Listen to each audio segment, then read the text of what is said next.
حضرت مولانا دوست محمد قریشی رحمۃ اللہ علیہ فرماتے ہیں کہ میں ہندوستان گیا پڑھنے کے لیے، تو مجھے مدرسے میں تعلیمی داخلہ تو مل گیا لیکن اقامتی داخلہ نہیں ملا۔ اقامتی داخلے کا معنی یہ ہے کہ مجھے وہاں رہائش بھی نہیں ملی اور کھانے کا بھی انتظام نہیں ہوا مدرسے کی طرف سے۔ مدرسے والوں نے کہا کہ آپ درسگاہ میں آئیں اور سبق میں شریک ہو سکتے ہیں، نہ ہمارے پاس رہائش کی مزید گنجائش ہے نہ کھانے کی گنجائش ہے۔ فرماتے ہیں کہ میں پریشان تھا کہ کیا کروں۔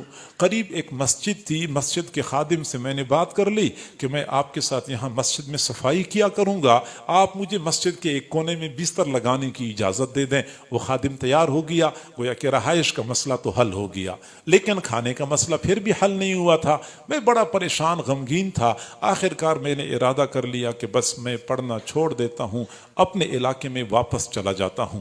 فرماتے ہیں کہ میں عصر کے بعد مسجد سے باہر دروازے کے پاس بیٹھا ہوا تھا، بڑا مغموم تھا، افسردہ تھا کہ اب علم حاصل کرنا میری قسمت میں نہیں ہے۔ میں پریشان تھا۔ چنانچہ لوگ آ جا رہے تھے، گزرنے والوں میں سے ایک خاتون گزر رہی تھی، وہ بوڑھی عورت تھی، اس نے میری طرف دیکھا، پھر کھڑی ہو گئی، پھر میرے قریب آئی اور کہنے لگی بیٹا آپ شکل و صورت سے کسی شریف خاندان کے فرزند معلوم ہوتے ہیں اور آپ کوئی پریشان ہیں، کوئی مغموم ہے، کیا مسئلہ ہے؟ میں نے کہا بوڑھی اماں جاؤ اپنا کام کرو، اب مجھے اپنی پریشانی ہے، میری آپ کے اپنے مسائل ہوں گے۔ لیکن بوڑھی کہنے لگی نہیں، آپ نے مجھے بتانا ہوگا، شاید میں آپ کی مدد کر سکوں۔ وہ فرماتے ہیں کہ اس نے مجھے اتنا مجبور کر لیا، میں نے صورتحال بتا دی کہ ملتان کے قریب سے آیا ہوں یہاں پڑھنے کے لیے، لیکن یہاں میں پڑھ نہیں سکتا کیونکہ مدرسے میں کھانے کا انتظام نہیں ہو رہا اور میں خود انتظام کر نہیں سکتا، تو ارادہ میرا یہ بن گیا کہ میں واپس چلا جاتا ہوں۔ تو بوڑھی اماں نے بہت لجاجت کے ساتھ مجھے کہا نہیں بیٹا آپ نے واپس نہیں جانا، آپ نے یہاں پڑھنا ہے، علم حاصل کرنا ہے، آپ کے کھانے کا انتظام میں کروں گی۔ میں نے پوچھا آپ کہاں سے کرو گی؟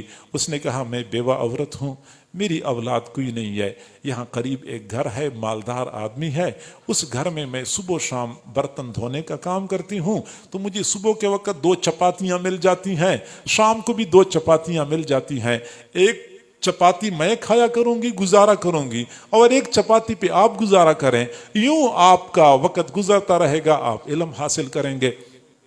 فرماتے ہیں کہ میں نے کہا بہت اچھی بات ہے، چنانچہ وہ خاتون مطمئن ہو گئی۔ پھر وہ فرماتے ہیں کہ اس خاتون نے ایسی ڈیوٹی دی کہ جب مدرسے میں کھانے کی چھٹی ہوتی تھی، میں دروازے پہ باہر آتا تھا تو ہمیشہ کے لیے وہ خاتون میرا انتظار کر رہی ہوتی تھی۔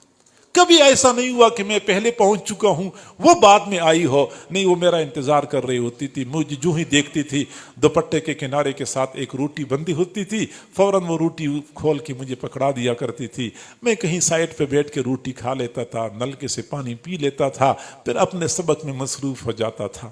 پھر فرماتے ہیں میرا پورا سال اسی طرح گزر گیا، اس خاتون نے ایسی ڈیوٹی دی، سال گزر گیا، اگلے سال پھر مجھے پورا داخلہ مل گیا، رہائش کا بھی انتظام ہو گیا، کھانے کا بھی انتظام ہو گیا، پھر وہ سلسلہ چلتا رہا یہاں تک کہ میں علم کے حصول سے فارغ ہوا، اپنے علاقے میں آیا، میں نے یہاں پہ دین کا کام شروع کیا اور کافی سالوں تک میں کام کرتا رہا۔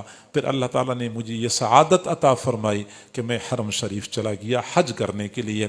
تو حج کے ایام میں رات کے وقت میں نے ایک خواب دیکھا کہ ایک تخت ہے، بہت خوبصورت چمکتا دمکتا تخت ہے جس میں ہیرے جواہرات جڑے ہوئے ہیں، مجھے دور سے وہ تخت نظر آیا، میں حیران رہ گیا کہ یہ تخت کس کا ہے۔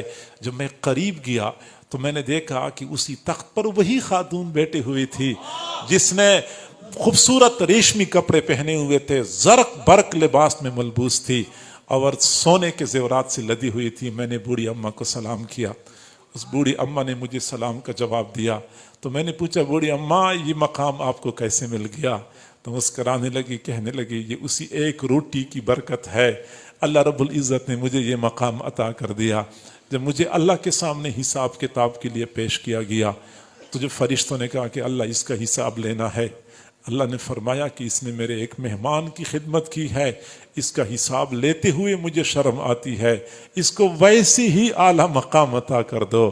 بس اسی ایک روٹی کے نتیجے میں اللہ نے مجھے یہ مرتبہ عطا کر دیا۔